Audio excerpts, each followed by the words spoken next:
Part 1. The Unexpected Contract. The sky over London that day was grey, with heavy clouds hanging over the River Thames, reflected through the towering glass buildings of Canary Wharf. Emily Harper hurried through the main entrance of Goldman Sachs, where she worked as a financial analyst. Her beige trench coat was slightly damp from the drizzle that had just passed, and her high heels clicked rhythmically on the marble floor. At 28, Emily wasn't the type to seek attention. She preferred numbers over the spotlight, Excel spreadsheets over the glamorous cocktail parties her colleagues in the city often adored, but today she had no choice but to step out of her comfort zone. Emily had just finished a financial report for Meditech Solutions, a healthcare tech startup she'd been assigned to advise over the past 3 months. The company, led by James Carter, a 36-year-old ambitious entrepreneur, was developing an artificial intelligence (AI) system capable of diagnosing early-stage cancer with exceptional accuracy. The project was promising, and Emily had spent hours analyzing cash flows, forecasting profits, and preparing a perfect pitch for major investment funds in London. But that morning, everything turned upside down. As she set her bag down at her desk, her phone buzzed. A message from James. "Meet me at the Canary Wharf office, 42nd floor now. Urgent. No explanation, no greeting." Emily frowned, but she was used to James's curt style. He was the type who only spoke when necessary, each word carrying the weight of a command. She sighed, grabbed her iPad with the report, and rushed to catch a taxi to Meditech Solutions' temporary headquarters. The 42nd floor office was a modern space with floor-to-ceiling glass, offering a panoramic view of London. But the atmosphere inside was stifling, like a storm about to break. James Carter stood at the head of the meeting table, hands braced on the glass surface, his piercing blue eyes scanning the room, from shareholders and executives to the PR team fumbling with stacks of papers. He wore a dark gray suit, his tie loosened as if yanked in frustration. Across from him stood Olivia Grant, a renowned surgeon with glossy blonde hair tied high and a haughty gaze, her posture rigid, her red lips pressed tight. "I'm done, James," Olivia said, her voice sharp like a knife cutting through the air. "You chose this company over me, and I'm not the one to put up with it for another second." Emily lingered near the corner of the room, clutching her iPad tighter. She wasn't sure if she belonged here, but James had summoned her, and she didn't want to miss a chance to prove herself to a key client like Meditech. She quietly observed as Olivia continued. "I've already told the press. We're over. Don't expect me to come back and save this damn project." Olivia turned, her white blouse billowing as she stormed out, leaving a heavy silence behind. James clenched his fists, but his face betrayed no emotion beyond a slight curve at the corner of his mouth. The only hint of anger. The shareholders began to murmur. A middle-aged man in a navy suit spoke up. "Carter, do you realize how serious this is? The stock dropped 15% this morning after the Times article. If we don't act, the £50 million deal with Blackstone will fall apart." "I know," James replied, his voice low and cold. He turned to the PR team. "Do you have a plan yet?" A young woman in the group, her hair in a ponytail, stammered. We're thinking of a press release, explaining it's just a misunderstanding." "A misunderstanding?" James interrupted, his tone sharp. "Olivia just tweeted publicly that I'm a workaholic who ditched her for AI. No one's buying that it's a misunderstanding." Emily quietly stepped back, feeling out of place in the room. She wasn't skilled at handling media crises. Her job was numbers, data, not personal drama. But then James's gaze suddenly landed on her. He frowned as if just noticing her presence. "Harper," he called, his voice softening abruptly. "Come here." Emily hesitated, but James's sharp stare left her no choice. She walked over, her heels clacking on the floor. "Yes, Mr. Carter?" "Sit down," he ordered, pointing to an empty chair beside him. Emily obeyed, though her heart pounded, unsure of what was happening. James turned back to the group. "We need a new story, something strong enough to overshadow this scandal. I can't let Meditech collapse just because Olivia wants to play revenge games." He paused, looking at Emily oddly, then continued. "And I think I have an idea." James's idea struck like lightning, stunning the room into silence. He looked straight at Emily, his eyes gleaming with determination, mixed with a hint of desperation. "Harper, I need you to pretend to be my fiancé. Emily thought she'd misheard. She laughed, but the sound quickly died as she realized no one else was laughing. You're serious? She asked, her voice trembling. Very serious, James replied. The media needs a romantic story to forget Olivia. If I show up with a new fiancé, someone normal, reliable, not a star like her, they'll shift focus. The shareholders will feel reassured and Blackstone won't pull out. But I'm not an actress, Emily protested, gripping her iPad so hard her knuckles turned white. I'm a financial analyst. I don't know how to act. You don't need to act, James said, his voice calm but firm. Just stand by me, smile, and let me handle the rest. Can you do it? Emily shook her head. No, I can't. I don't want to get involved in this. I have my job, my life. I'll fund your dream, James cut in, his voice dropping to a tempting whisper. The financial consulting firm you've always wanted to start? I'll invest in it. £500,000, no strings attached. Just help me get through this. Emily froze. £500,000.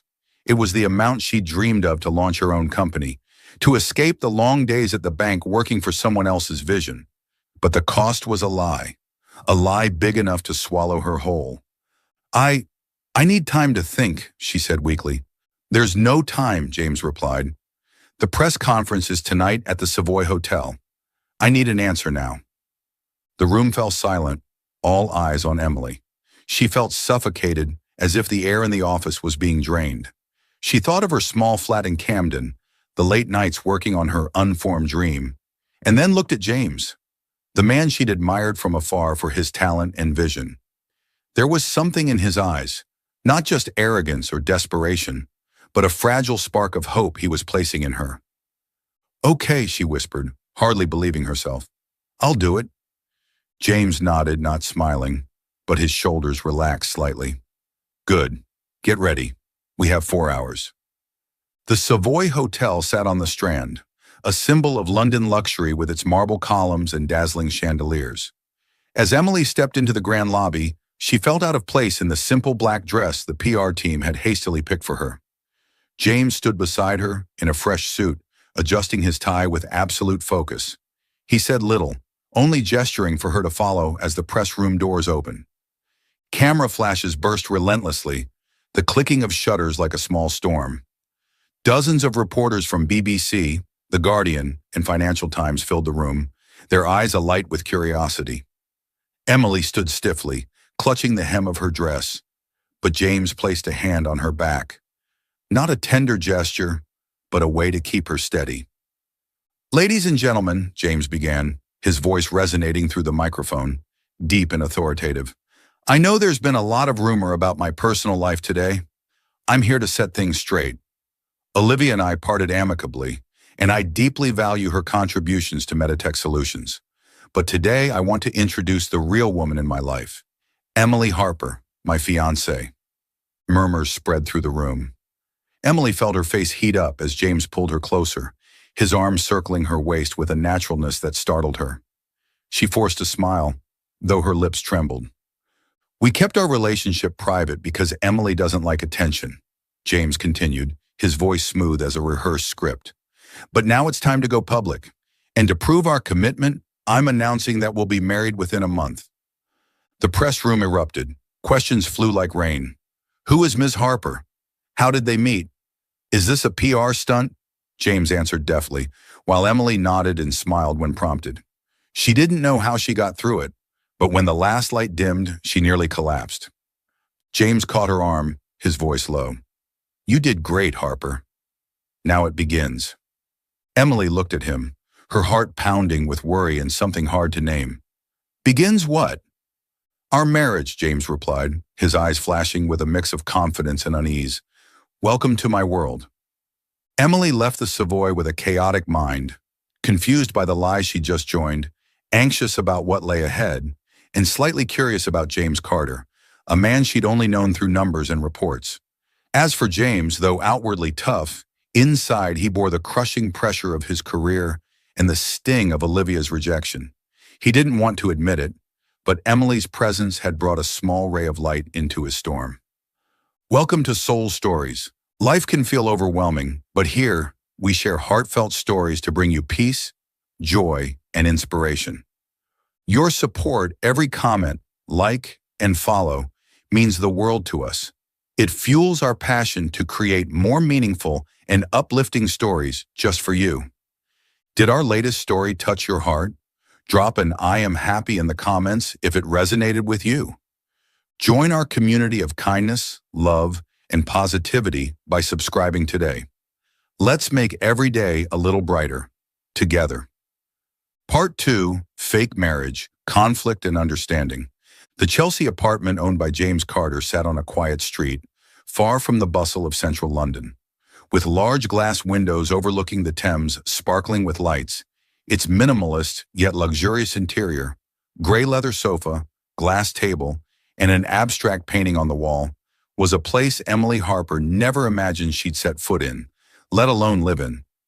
But now she stood in the modern kitchen, holding a long list of tasks James had just assigned, scheduling partner meetings, checking his personal emails, and planning a menu for an investor reception that weekend. All for one reason: to maintain the perfect fiancé facade James had constructed after the press conference at the Savoy. Emily sighed, placing her iPad on the kitchen counter. 2 weeks had passed since she agreed to this crazy plan, and her life had completely changed. By day, she still went to the Goldman Sachs office in the city, analyzing data and meeting clients. But by night, she took on a new role: the woman behind James Carter, CEO of Meditech Solutions. She didn't complain, not because she was content, but because James's promise of £500,000 still hovered in her mind like a lighthouse in a storm. James stepped into the living room, phone in hand, his voice echoing through the speaker. "Yes, I want the AI progress report sent to Blackstone by Friday. No delays." He hung up, not glancing at Emily as he tossed another command. "Harper, check if I have any meetings at 3 p.m. today." Emily bit her lip, trying to suppress her irritation. "I'm not your secretary, James," she said, her voice quiet but clear enough for him to hear. He turned, his deep blue eyes narrowing as if challenged. "You're my fiancé, at least on paper, helping me manage these things. What's so hard about that?" "On paper," Emily repeated, her tone tinged with bitterness. "I agreed to appear in front of the media, not to be your servant." James smirked, a half-smile devoid of warmth. "You want the £500,000, Harper. This is the price." He turned away, leaving Emily standing there, the weight of being undervalued pressing on her chest. She told herself to be patient, for her dream, for the financial consulting firm she'd nurtured since her days at the University of Bristol. But with each passing day, James's coldness made her feel more like a pawn in his game. That weekend, the Chelsea apartment transformed into a lavish stage. Investors from Blackstone, JP Morgan, and a few smaller funds gathered in the living room, champagne glasses glinting under the chandelier. Emily wore a fitted navy dress, standing beside James with a forced smile she'd practiced in front of the mirror a dozen times. James, in an elegant black suit, draped an arm around her waist naturally, whispering, "Smile brighter, Harper. They're watching." She complied, though inside she wanted to flee the room. The investors were curious about her. "Ms. Harper works at Goldman Sachs, right? How did you two meet?" And Emily responded with short answers, letting James steer the conversation. He spun a fake romantic tale about meeting at a healthcare tech seminar, earning nods of approval. But then, the front door swung open, and a familiar figure stepped in, abruptly shifting the room's atmosphere. Olivia Grant appeared, her glossy blonde hair tied high, red lips curving into a confident smile. She wore an elegant white dress, holding a wine glass as if the room were her personal stage. "Sorry I'm late," she said, her voice sweet but her sharp gaze sweeping over James and Emily. "I just finished a surgery at Guy's Hospital. James invited me as a medical consultant for Meditech, so I couldn't refuse." Emily felt James's hand tighten around her waist, though his face showed no emotion. "Olivia?" He nodded in greeting, his tone cool. "Thanks for coming." The investors murmured, their eyes shifting between Olivia and Emily as if comparing them. Olivia approached, shaking hands with a few people before stopping in front of Emily. "You must be Emily Harper," she said, her smile not reaching her eyes. "I've heard a lot about you. It's surprising James chose someone So ordinary after me. Emily stiffened, unsure how to respond. She wasn't good at verbal sparring, and Olivia was clearly provoking her. James spoke for her. Emily's the one I need, Olivia. Not everyone craves the spotlight like you. Olivia gave a soft laugh, but her eyes flashed with hurt. She turned away, blending into the crowd, leaving Emily with an unease that squeezed her chest. Throughout the evening, she caught glimpses of Olivia and James talking privately in a corner, his head lowered, her hand resting lightly on his shoulder. An irrational jealousy surged within Emily, though she told herself she had no right to feel it. This was just a contract, not love. But why was her heart racing so fast? Days later, Emily tried to push Olivia out of her mind by diving into work. She stayed late at Goldman Sachs, analyzing financial data for Meditech to prepare for the Blackstone meeting. When she returned to the Chelsea apartment near midnight, she was surprised to find James absent. He often worked late, but tonight he hadn't texted. Her phone lit up with a message from his assistant. Mr. Carter's at Tech City. He doesn't seem well. Worried, Emily took a taxi to Meditech Solutions headquarters in Shoreditch. The Tech City building glowed in the dark, but inside was eerily quiet. She found James in the upstairs meeting room, slumped over the table, papers and laptops scattered around. His face was pale, forehead dotted with sweat, breathing labored. James! Emily called, rushing to shake him. He opened his eyes, his gaze hazy. What are you doing here? He murmured. What's wrong with you? You look awful, she said, touching his forehead. It was burning. Without hesitation, she called an ambulance. Within 20 minutes, they were at Guy's Hospital, where doctors diagnosed James with severe exhaustion from overwork and sleep deprivation. In the hospital room, Emily sat by James's bed, holding a cup of warm water she meant to give him when he woke. She looked at him, seeing him so vulnerable for the first time, stripped of his usual coldness and authority. A lock of dark hair fell across his forehead, and she instinctively brushed it back, her fingers trembling slightly. Idiot, she muttered. Working yourself to death won't save the company. James stirred at dawn, faint sunlight filtering through the hospital blinds onto his face. He frowned, seeing Emily dozing in the chair, her head resting against the bed frame. Harper? He called softly. Emily jolted awake, sitting up straight. You're awake. How do you feel? Better, he replied, voice hoarse. You stayed here all night? Yeah, she nodded, hiding her embarrassment. I couldn't leave you. James looked at her, his eyes for the first time, not sharp, but strangely gentle. Thank you, he said, and this time, there was no trace of sarcasm or arrogance in his voice. Emily smiled, a warmth creeping into her heart, though she didn't dare name it. A few days later, James, discharged from the hospital, invited Emily for a walk along the Thames to thank her. Under the shimmering lights of Tower Bridge reflecting on the water, the air between them felt different, no longer tense or distant. James walked slowly, hands in his coat pockets, his voice low as he began to speak. I never thought I'd end up like this, he confessed. When I started Meditech, I just wanted to prove myself, to my parents, to the world. But the further I went, the lonelier I got. Olivia left me because I didn't make time for her, and I don't blame her. Emily listened, slowing her steps to match his. Then why don't you stop? Take a break? James gave a faint, dry laugh. Stopping means failing. I can't let the company collapse. Can't let hundreds of people lose their jobs. But that night, when you took me to the hospital, I realized I'm not as invincible as I thought. She looked at him, surprised by this rare honesty. I have a dream too, she said, her voice quiet but firm. I want to start a financial consulting firm, help startups like Meditech grow, especially in healthcare. I believe technology can save lives, and I want to be part of that. James stopped, turning to face her. The bridge lights illuminated his face, highlighting his sharp features and eyes that lit up with surprise. You never told me that before. Because you never asked, Emily replied, smiling faintly. He stayed silent for a moment, then suddenly took her hand, his grip warm and strong. You're not like Olivia, he said. You're more real. Emily's heart raced, his warmth spreading through her. She didn't pull away, though reason told her she should. I don't know what to say, she whispered. You don't need to, James replied, his eyes locked on hers. Just stay here with me. That's enough. The relationship between Emily and James shifted from tension to deep empathy. Emily began to feel moved by the vulnerability James revealed, though she remained fearful of her emotions in this fake marriage. James, despite trying to keep a protective wall around his heart, couldn't deny that Emily was becoming an important part of his life, not just a tool, but a true companion. Both stood on the edge of something greater, yet neither dared to cross the line. Part 3. Love Blossoms, the peak of romance.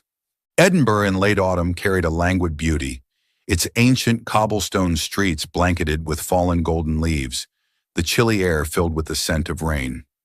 Emily Harper sat by the window on the train from London, her pale blue eyes quietly watching the scenery pass by. James Carter, the man she once thought was just part of a fake contract, sat across from her, flipping through pages of documents about Meditech Solutions' new AI product. They were on their way to an international healthcare technology conference, where James would unveil an early disease diagnosis AI system, a breakthrough that could elevate his company to new heights. "Are you nervous?" Emily asked, breaking the silence between them. Her voice was gentle, free of the teasing tone from their early days living together in Chelsea. James looked up, his deep blue eyes meeting hers. "No," he replied, but the slight twitch at the corner of his mouth, a sign Emily had learned meant he was lying, betrayed him. "It's just, this is the first time I've presented something this important to global experts. If it succeeds, Meditech won't just be a startup anymore." Emily smiled, placing her hand on his naturally. "You'll do fine. I've seen the financials. This product is worth every penny Blackstone invested." James glanced at her hand, then at her, a flicker of surprise in his eyes quickly softening. "Thanks, Harper," he said, his voice warmer than usual. "You always know how to put me at ease." She gave a small laugh, pulling her hand back, feeling her face heat up. After that night at Guy's Hospital, after their walk along the Thames, something unnamed had formed between them. No longer the tension of a fake marriage, but trust, closeness. Yet neither dared to name it. The conference took place at the Edinburgh International Conference Centre, a modern building of glass and steel contrasting with the city's old-world charm. James stood on stage, spotlights illuminating his dark gray suit, his deep voice resonating through the microphone as he presented Meditech's AI. Emily sat in the front row, iPad in hand for notes, but her mind wasn't fully on numbers or algorithms. She watched James, the way he commanded the crowd, the passion in every word, and realized she didn't just admire his talent, she was drawn to the man himself. The presentation ended with resounding applause. Doctors, engineers, and investors swarmed James with questions, but he nodded politely and sought out Emily. "Come with me," he said, taking her hand and pulling her from the crowd. "I need fresh air." They stepped outside as rain began to fall, small droplets drifting down from a gray sky. James led her to a narrow alley near the Royal Mile, where an old pub nestled between stone walls. Inside, dim light from the fireplace glowed on weathered wooden tables, and the faint smell of whiskey hung in the air. They settled into a secluded corner, James ordering a glass of whiskey while Emily chose hot tea. "You grew up in Manchester, right?" Emily asked, stirring her tea lightly. She'd heard him mention it briefly during their Thames walk, but had never probed further. James nodded, twirling his whiskey glass. "Yeah, a poor neighborhood, nothing but factory smoke. My dad was a laborer, my mom a nurse. They didn't have much, but they taught me that if I wanted change, I had to make it myself." He paused, his gaze distant. "When my mom got cancer, it wasn't caught in time. I started Meditech because of her, so no one else has to lose someone like I did." Emily went still, her hand pausing over her tea. She hadn't expected James to open up like this, revealing a hidden wound he'd always masked beneath his cold exterior. "I'm sorry," she whispered. "I didn't know." "It's fine," he said, a faint smile flickering. "That's why I work myself to death. But you made me rethink things. At the hospital that night, you didn't have to stay, but you did. Why?" Emily met his eyes, her heart racing. "Because I care about you," she said, her voice soft but certain. Not because of the contract, not for money. I didn't want you to be alone. The air between them grew heavy, but not in a tense way. James set his glass down, his hands slowly reaching across the table to take hers. His grip was warm, strong, and this time, Emily didn't pull away. "You're my biggest inspiration, Emily," he said, calling her by name for the first time instead of Harper. I didn't realize that until now. The rain outside intensified, tapping steadily on the pub's windows. The dim light cast over James's face, highlighting his sharp features and eyes alight with emotion. He drew her hand closer, then leaned in, his lips brushing hers lightly. Their first kiss wasn't rushed but tender, like a confession without words. Emily responded, her hand tightening around his, her heart melting under his warmth. When they parted, the sound of rain mingled with their breaths, and she knew this moment had changed everything. Back in London after the conference, James was different. No longer cold or distant, but gentle and attentive. He'd stop by Emily's Goldman Sachs office with coffee or text to ask if she wanted dinner. Emily grew accustomed to this shift, though she still wondered if it was real or a dream that would fade when their contract ended. One Saturday afternoon, James called her to St. James's Park near Buckingham Palace. When Emily arrived, she was surprised to see him under a large oak tree, dressed in a white shirt and trousers, holding a small box. Around them, soft sunlight filtered through the leaves, creating a rare, peaceful scene in the heart of London. "James," she called, stepping closer. "What's going on?" He smiled, a real smile, not the half-smirk of arrogance she once knew. "Walk with me a bit," he said, leading her to a stone bench by the lake. They sat, and James took a deep breath, as if gathering all his courage. "Emily," he began, his voice low but trembling slightly, "when I asked you to pretend to be my fiancé, I was only thinking of Meditech, of my reputation. I never expected you'd become the most important person in my life." He opened the box, revealing a deep blue sapphire ring sparkling in the sunlight.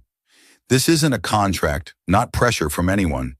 This is me, James Carter, asking you, Emily Harper, will you be my wife truly, forever?" Emily covered her mouth, tears spilling before she could stop them. The ring wasn't just beautiful. It held deep meaning. Sapphire, her favorite color, something she'd mentioned offhand once. James had remembered, chosen it for her. "James," she whispered, voice choked. "Say it," he said, kneeling before her, his eyes shining with hope and worry. "I need to hear your answer." "Yes," she said, tears streaming down her cheeks. "I will." James laughed, a rare sound of joy, and slipped the ring onto her finger. He pulled her into his arms, holding her tight under the oak tree as a few passers-by clapped from a distance. Emily rested her head on his chest, feeling his heartbeat race, knowing this time their love was real. The wedding took place 3 months later at Hever Castle, a historic site outside London, once home to Anne Boleyn. The castle was adorned with white roses and lanterns, soft light glowing on mossy stone walls. Family, friends, and a few financial partners from Blackstone and J.P. Morgan sat on wooden benches, eyes fixed on the red-carpeted aisle. Emily emerged in a pristine white wedding gown, its long train flowing behind, holding a bouquet of white carnations. She was no longer the timid girl who'd stood awkwardly at the Savoy press conference. Now she was confident, her eyes shining as she saw James at the aisle's end, in a black suit with a small boutonniere. He smiled, a smile just for her, and as she neared, he took her hand, whispering, "You're so beautiful, Emily." The ceremony was brief but warm. They exchanged vows under the watchful eyes of loved ones, and when the priest declared, "I pronounce you husband and wife," James leaned down to kiss her, a deep, intense kiss, stronger than the one in Edinburgh, as if he wanted to etch this moment into eternity. Applause rang out, and Emily smiled through tears, knowing she was no longer a substitute or part of a plan, but the woman James chose for life. After the ceremony, they danced under lanterns in the castle courtyard, Ed Sheeran's Perfect playing softly. James held her close, whispering, "I won't promise you the whole world, but I promise to give my entire world to love and protect you." Emily rested her head on his shoulder, filled with happiness, as if all her doubts had melted away. James and Emily overcame the barriers of a fake marriage to find true love. James grew warmer, more open, revealing a heart he'd once kept hidden. Emily, once reserved and lacking confidence, now stepped into her new role, a wife, a partner, with assurance and faith in their love. Under Edinburgh's dim lights and London's timeless beauty, they found each other, ready for a new journey ahead. Part 4. Life After Marriage, A Happy Family. 15 years later, James and Emily Carter lived in a 3-story house in Hampstead, a peaceful London suburb. The red brick home with a gray-tiled roof, large windows welcoming morning light, and a small garden of tulips Emily tended every weekend. Inside, the space was warm, with shelves full of books, a desk cluttered with papers, and walls adorned with drawings by the kids. It wasn't just a house, it was a home they'd built with love and patience. James was now a leader in the healthcare technology industry. Meditech Solutions had grown from a startup into a billion-pound conglomerate, supplying AI diagnostic systems to hospitals worldwide. He no longer worked himself to exhaustion, but still spent hours at the Tech City office, coordinating major projects with partners from the US, Japan, and Germany. Emily, meanwhile, had fulfilled her dream. She left Goldman Sachs to found Harper Financial Consulting, a firm specializing in helping healthcare startups raise capital and grow sustainably. They were a power couple, but to their 3 children, Sophie, Thomas, and Lily, they were just parents, sometimes strict, sometimes clumsy, but always loving. Sophie Carter, 12, was the eldest, with long brown hair inherited from her mother and her father's sharp blue eyes. She was smart, loved programming and finance, often sitting with Emily to analyze clients' balance sheets. Thomas, 9, the middle child, was passionate about medicine since watching a BBC documentary on heart surgery. He dreamed of becoming a surgeon and frequently asked James to explain how Meditech's AI worked in the operating room. Lily, 6, the youngest, was creative and playful, enjoying designing small apps with colorful interfaces on her iPad. The 3 kids grew up in an environment steeped in technology and support, where James and Emily were not just parents but inspirations. A typical Sunday at the Carter home began with laughter echoing from the kitchen. James, in a gray sweater and apron, stood by the stove making pancakes, while Emily sat at the table, checking emails on her laptop. Sophie stood beside her dad, holding a wooden spoon, trying to flip a pancake but dropping it on the floor. "Dad, I messed up," she exclaimed, giggling. "It's okay, kid," James replied, picking up the pancake and tossing it in the trash. "We've got all day to practice." He turned to Emily, winking. "She got her cooking skills from her mom." Emily laughed loudly, tapping the table. "Hey, you're the one who burned the kitchen the first time you cooked after we got married." Thomas and Lily ran in, holding paper models, a paper heart from Thomas and a hand-drawn app from Lily. "Mom, Dad, look," Thomas shouted, holding up the heart. "I made this to learn the heart structure. Can you explain how AI helps with heart surgery, Dad?" James nodded, setting the pancake plate on the table and sitting beside the boy. "Sure. Dad's AI analyzes scanner images, helping doctors know exactly where to operate without guessing." He sketched a simple diagram on a napkin, making Thomas's eyes light up with excitement. Lily chimed in, shoving her drawing into Emily's hands. "Mom, this is my app. It helps people draw pictures when they're sad." Emily examined it, smiling at the childish yet creative strokes. "That's amazing, Lily. Want Mom to help make it real?" "Really?" Lily cheered, hopping around the table. James watched the scene, warmth flooding his heart. He stood, wrapping an arm around Emily from behind, whispering, "We've done pretty well, haven't we?" Emily leaned into him, nodding slightly. "Yeah, better than you think." These family days were their tradition. Each month, James organized family days at Hyde Park, where they'd program a small project together or play financial games Emily designed, like guessing stock prices or calculating the ROI of a pretend investment. The kids loved it, and James and Emily relived their early days when technology and finance first connected them. But life wasn't always perfect. One winter evening, James came home late, his face tense and eyes red from lack of sleep. He'd just finished a long call with the U.S. investment fund Vanguard, negotiating a 20% stake in Meditech for £200 million. The deal could take the company to new heights, but the terms pressure distanced him from the family. He sat silently in the living room, whiskey in hand, saying nothing as Emily walked in. "You okay?" she asked, sitting beside him on the sofa. James shrugged, voice low. "They want to change the management team. If I don't agree, they'll pull out. I don't know what to do." Emily placed her hand on his, gentle but firm. "You don't have to do it alone. Tell me, how can I help?"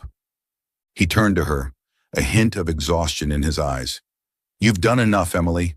Your company, the kids. I don't want to drag you into this mess." "But you're my husband," she said, voice steady. "We're a team, remember? Like the day you proposed at St. James's, you said you'd give me your whole world. Now let me share that world with you." James went quiet, then sighed, setting the glass down. "All right, I need you to review Vanguard's contract. Find a way to negotiate keeping the current team." Emily smiled, pulling her laptop closer. They worked late, dissecting every clause, and by morning she suggested a plan. Reduce the stake by 5%, but retain control over the management team. James agreed, and when he called Vanguard back, his voice was lighter. After the call, he pulled Emily into his arms, whispering, "Thank you. I don't know what I'd do without you." To unwind, they called Sophie, Thomas, and Lily into the living room, creating a small AI app together, a simple symptom-based disease-guessing game. Sophie coded the interface, Thomas offered medical ideas, and Lily drew cheerful icons. James and Emily sat nearby, laughing loudly as the kids argued over button colors. That moment reminded James that family was his greatest anchor, beyond any multi-million-pound deal. A small challenge arose one spring afternoon when Olivia Grant reappeared. Now chief surgeon at St. Thomas's Hospital, she was invited as a partner in a new Meditech project, developing AI for neurosurgery. James held a meeting at the Tech City office, and Emily joined to present financial analysis. Olivia walked in, still stunning with her golden blonde hair and confident smile, but friendlier than before. "Emily, it's been a while," Olivia said, shaking her hand. "You look much more radiant than the last time I saw you in Chelsea." "Thanks," Emily replied, smiling awkwardly. She no longer held a grudge against Olivia, but memories of their early fake marriage days kept her cautious. During the meeting, Olivia and James worked seamlessly, laughing as they discussed AI algorithms.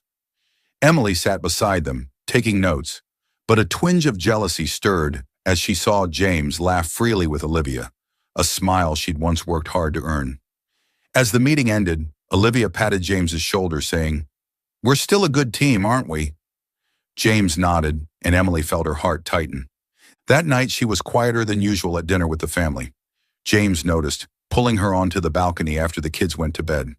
"What's wrong?" he asked, standing close, his breath mingling with Hampstead's cold air. Emily sighed, gazing into the dark garden. "I saw you and Olivia today. I know it's silly, but I got jealous." James blinked, then laughed, the warm sound she loved. "Emily, are you serious? Olivia's the past. She's just a partner, nothing more.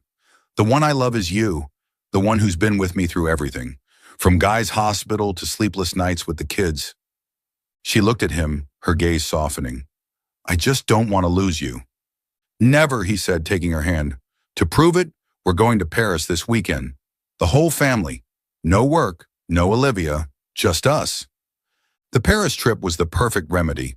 They stayed in a small hotel near the Eiffel Tower, strolled along the Seine with the kids, and ate crepes under streetlights. Sophie planned photos, Thomas asked about French medical history, and Lily sketched the Eiffel Tower with crayons. James hugged Emily from behind on the Pont Alexandre III bridge, whispering, "I love you, Emily Carter, always." She leaned into him, all doubts dissolving in Paris's romantic air. Family became a steadfast anchor for James and Emily. James, despite career pressures, found balance through Emily's love and patience. Emily, once lacking confidence, now stood as a family pillar, raising 3 smart, creative kids in a supportive environment. The small challenge with Olivia only strengthened their love, proving that after 15 years, they remained a team, not just in work, but in life. Part 5. The Children Grown. Brilliant Success. The Cotswolds in autumn was a perfect natural painting, with rolling green hills stretching wide, pale golden stone houses nestled under oak trees, and the air carrying the faint scent of dry grass. James and Emily Carter, now 61 and 53, lived on a small farm here after retiring. The stone house with its thatched roof, wooden frame windows, and a cozy fireplace in the living room was where they enjoyed their old age.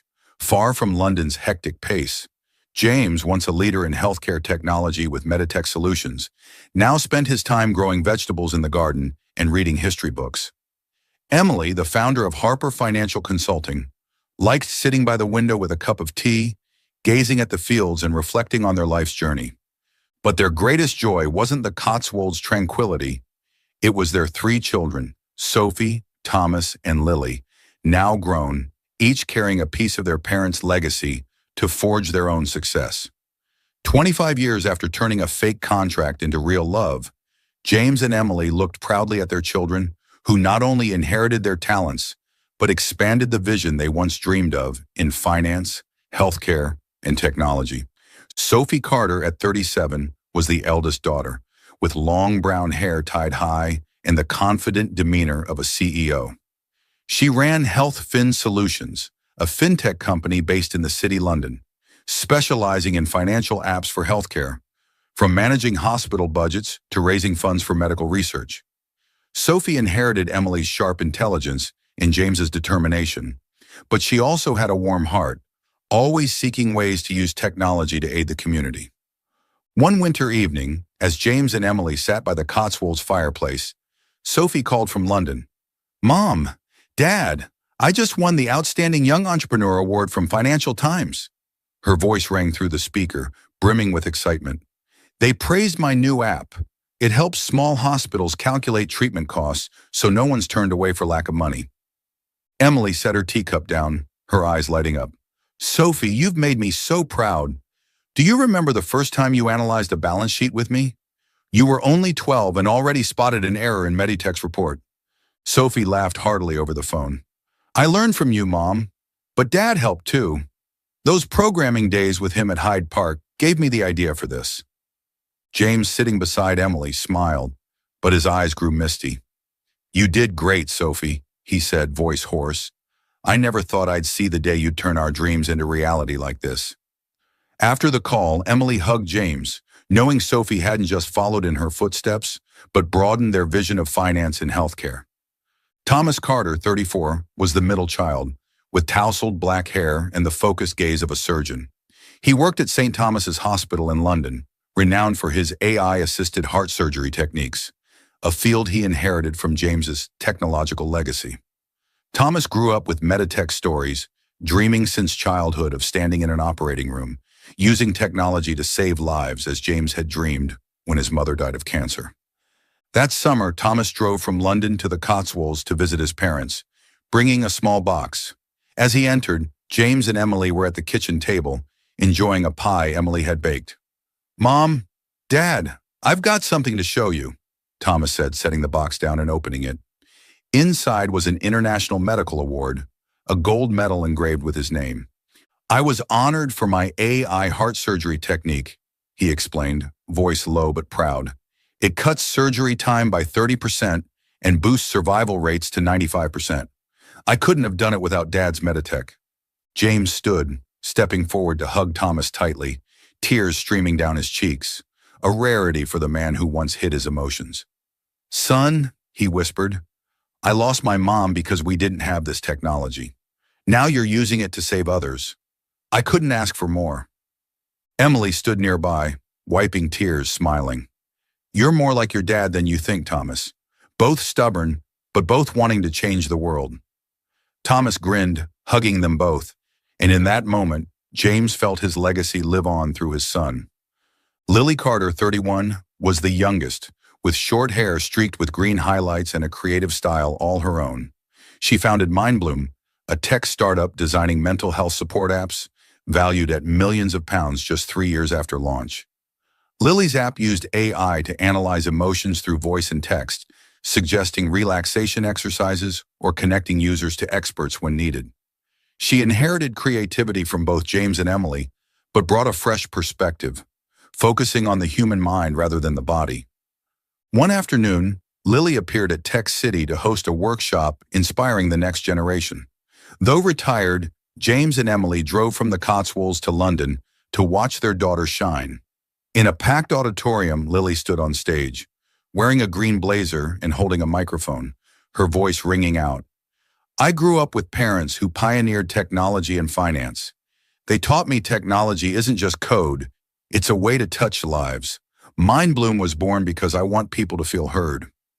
After the workshop, Lily ran to hug James and Emily, beaming. "I did it because of you," she said. "Those days I scribbled apps in Hampstead. You always believed I could make them real." Emily stroked Lily's hair, smiling. "You're the family artist, Lily. I'm proud you use your talent to help others." James nodded, adding, "You remind me of Meditech's early days. Nothing's more precious than seeing you find your path." James and Emily's 40th wedding anniversary was celebrated at the Cotswolds farm on a radiant autumn afternoon. The garden was decorated with lanterns and wildflowers, a long table set under a grand oak tree. Family, friends, and their 3 children gathered, creating a warm atmosphere. Sophie, Thomas, and Lily had prepared special gifts to honor their parents. Sophie stepped up first, holding a microphone. "Mom, Dad, I've just established a financial scholarship fund named Emily Harper Carter at Oxford University. It'll help young students start ventures in healthcare, like Mom did with Harper Financial." Emily stood, hugging Sophie tightly, tears rolling down. "My girl, I don't know what to say, but thank you." Thomas followed, carrying a small box of medical equipment. "Mom, Dad, I donated this batch of AI heart surgery tools to St. Thomas's Hospital in Meditech's name. It's my way of thanking Dad for inspiring me." James patted Thomas's shoulder, voice choked. "You make me proud, Tom." Lily concluded, raising her phone to show Mindbloom's new app. "I launched this special version to honor Mom and Dad. It has a journal section for people to record happy moments, like how our family's always been together."